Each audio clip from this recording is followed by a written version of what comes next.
Hello, everyone, and welcome to this one more episode of The Revolving Perspectives, powered by positivity and sponsored by continued efforts to bring in enlightenment.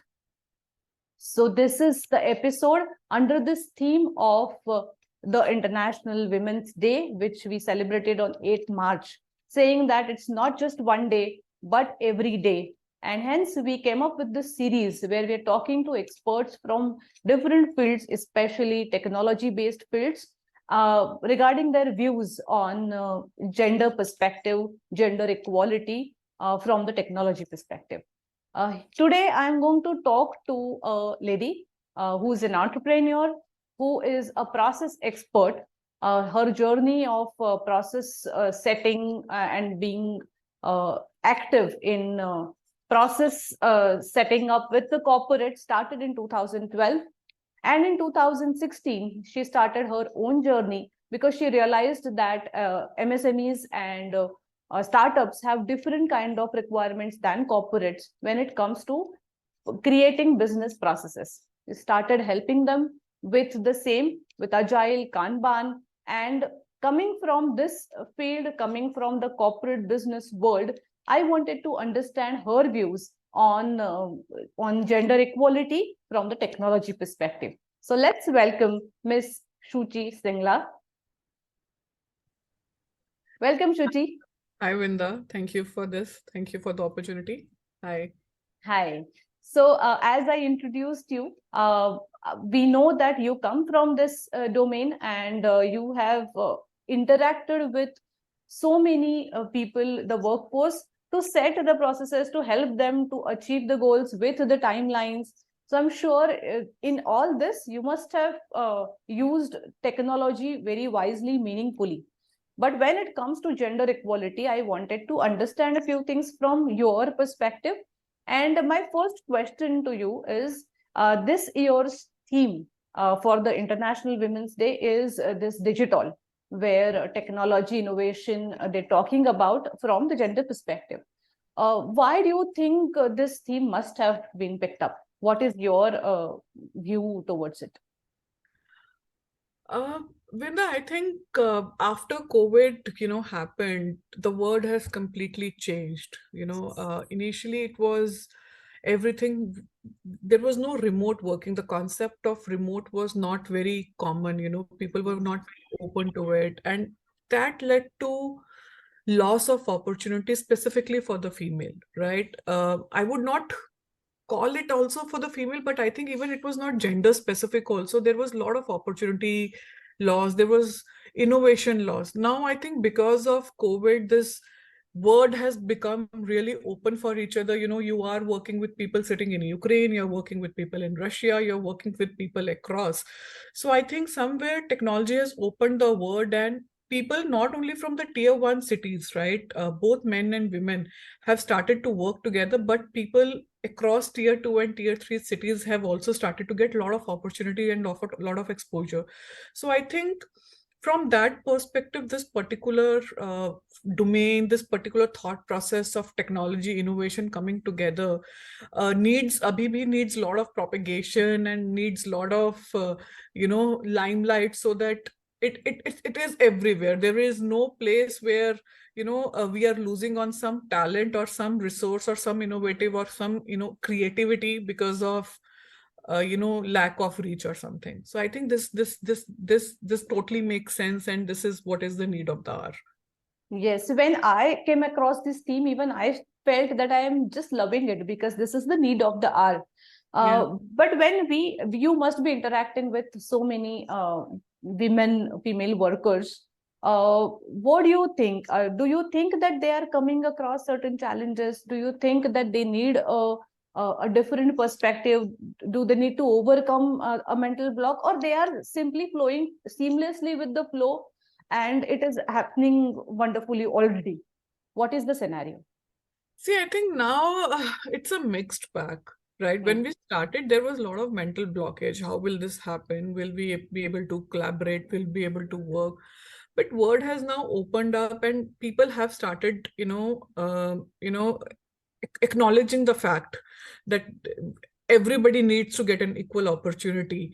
So I think there are challenges. I mean, from cultural point of view, more from a cultural education, that somebody sitting in tier 2 and tier 3 might have access to the same knowledge that we have in tier 1.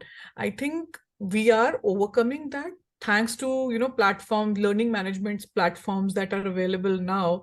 That knowledge is not just limited to certain specific set of people, but the awareness of even these platforms needs to go. So people have become more aware. They are picking those options. They are not missing on the opportunities. They are aware of the opportunity, but at the same time, I think there is more awareness, more neutral platform, which like for example, Instagram these days is making sure that in the information that I have access, the information access that is available to somebody sitting in the tier 3 city as well. So I think that barriers have overcome, but yes, the cultural barriers are still there, which we as an I think society, we really need to overcome. Right. But when you talk about cultural barriers, what reflection of them do you see in the workforce, in the corporates particularly?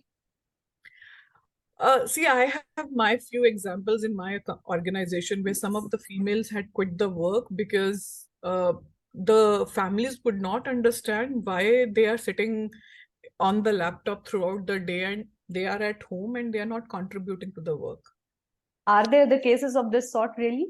Yeah. So they had to quit because they said they could not justify and they cannot explain the family that while they are at home, they, they cannot contribute because they have to be available for the work, right? So those kind of, it's very shocking. And honestly Yes, it speaking, is. they are like, I mean, work is work, right? And it is Absolutely. happening for everyone, but there are certain challenges, I think. Um, uh, and there were certain cases where since females were sitting home, like, let's just marry them off because they are at home now. Hmm.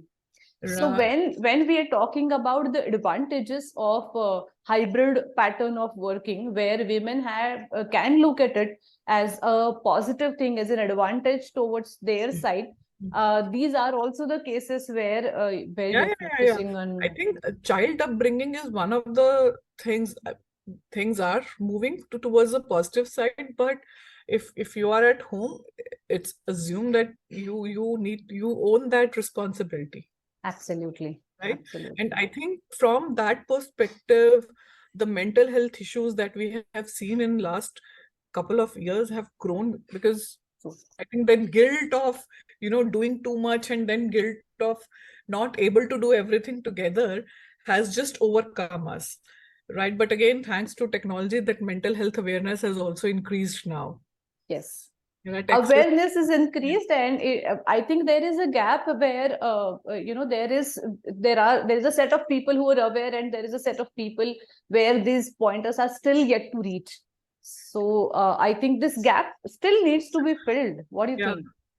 No, I think there is a lot of gap. Even I mean, I think even if you talk about me or yourself, there would be times when we ourselves end up talking. Yeah, we also had a lot of pressure as a child, but we also did a lot of work, but we never had such issues. I don't know what's wrong with this generation, right? So it has become very difficult, and it's very fragile topic to touch on because Hmm. mental health, I think, I mean, it's very difficult to gauge who is going through what, True.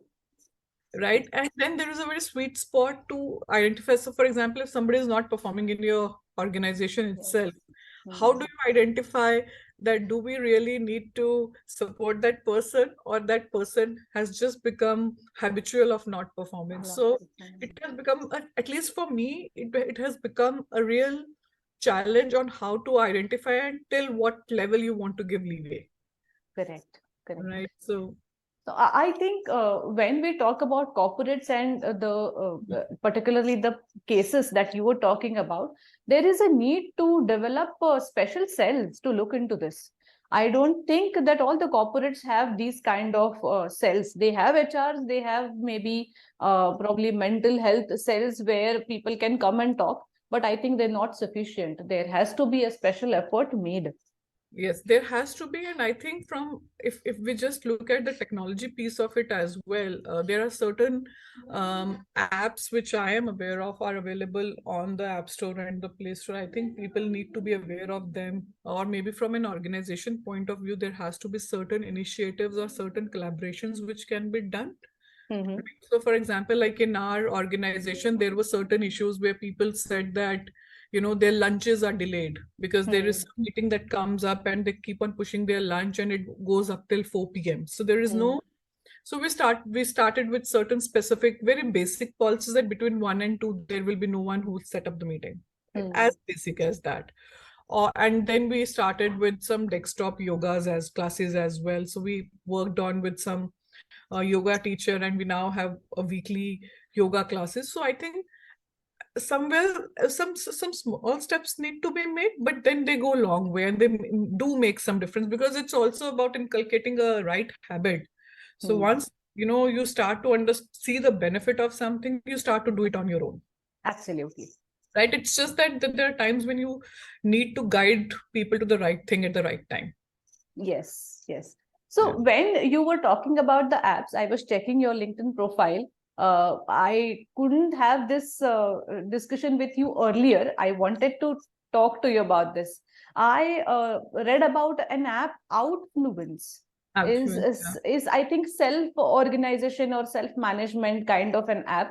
I don't know what is the thought process that went behind this, but I'm sure that it must be helping individuals to organize their schedules and everything, because that I could understand.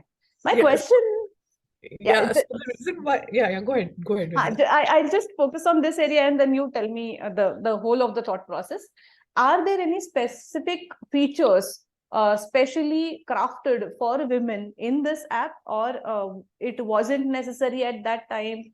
Do you think it is necessary now? Like, what is your perspective? I think that intent was gender neutral, honestly speaking. The only intent was because as an entrepreneur, when I started, right, I think from as a habit, and I think that has been part of my DNA. I am very particular about certain things, right?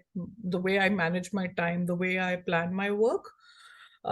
Maybe that comes from the field that I have always been. I have been a project management consultant, a Kanban, and an agile coach. So making sure deliveries are happening in streamlined. When I entered the entrepreneurship, I realized there are no follow-ups happening, Hmm. right? There would be vendors would come to us and they would forget following up. Or probably even when we would go to a prospect and do a follow-up, they would not remember who were we, why we were coming to them, because they would be talking to multiple prospects as well. Perfect. Right? So the intent of starting this app was to make sure, you're giving structure to your conversations. Right. So we just wanted something which is readily available with them to take notes, to set up follow-ups, to give them reminders and all that, and something that could club with their daily calendar and they would know how they are placed. Perfect. So that was the intent. So I think like I use it as a woman, I use it to, even monitor the classes of my children. Right. So today is this class, today they have to go for a French class, or if they have some dentist appointment or something. So for me, that's how I use it. So Mm-hmm. I think there are multiple uses the way we want to use it. So yeah. So here, because we were discussing about the whole theme of this digital and all, we were saying that when technology or any app or anything that is created, it is probably gender neutral. Uh, like I would say rather it is gender neutral because it is not created for a specific gender. But today there are needs which women have particularly, and which needs to be addressed in a separate independent manner. So, do you think that in this app or in certain apps, one needs to focus on certain areas which are specific to women? At least I think not from specifically to this app, because this app is more about managing your day and making sure that you are more organized in how you're executing your day. But overall, from you know from a need perspective, there are areas which can be very specific to women, like if I talk about myself itself, there are times when I realize that this part of my day is very heavy, Hmm. right? There are too many meetings, or I am struggling. There should be something which reminds me to take a step back and uh, uh, think about it, or do some mindfulness or something like that. I think because a lot of things we already know, right? Yes. Even, yeah, it's just that small reminders are needed to take a step back, just breathe, Hmm. or maybe something that just puts a smile on your face, maybe basic stuff. I don't know, that's very basic, but with technology and all of us are on mobile all the time, maybe something like that would at least make my day. It Correct. just sends me some kind of a one-liner statement that just makes you smile, or gives you Go, let it go easy, be easy on yeah, yourself. yeah. It looks like your calendar is full. Why don't you just relax, breathe, or chant, something like that, maybe. Yes. And here I think it is a human need. It is not a gender specific need otherwise. But now that we are speaking from this perspective, I think typically women have this habit of, taking up as the things come. And they need something, maybe an external factor to work for themselves. It makes Yeah, them feel good. yeah, Vinda, I think we are a different human beings at different situation. There would be times when all of us have a habit of overfunctioning, Yes. right? We don't know how to let go of something. We don't know how to just plan it or in a right way. We want to do everything. There would be those moments, at least that happens a lot with me. I would want to do everything the same day, and there Mm. would be just moments it will be like, okay, I'll do it as it comes, I'll plan as Mm. it comes. So I think that balance somewhere, obviously, it's not possible for us to strike that balance all the time, right? There would Mm. be days where everything goes over the toss, but it's okay, right? Something just tells us it's okay. I think we overestimate and underestimate ourselves at the same juncture. Yes, yes. So we talked about so many challenges so far. You also voiced out certain things with specific reference to women. Do you think that in corporates, in organizations, they need to have a special perspective while hiring women, especially for the technology kind of fields? Do you think that organizations need to take certain steps for that? I think organizations from that per se are already there. We have period offs as well. We know from flexible working timings, work from homes. They're already there, and they have been supporting women. We have been able to hire a lot of females from tier 2 cities as well, which earlier was not so easy, right?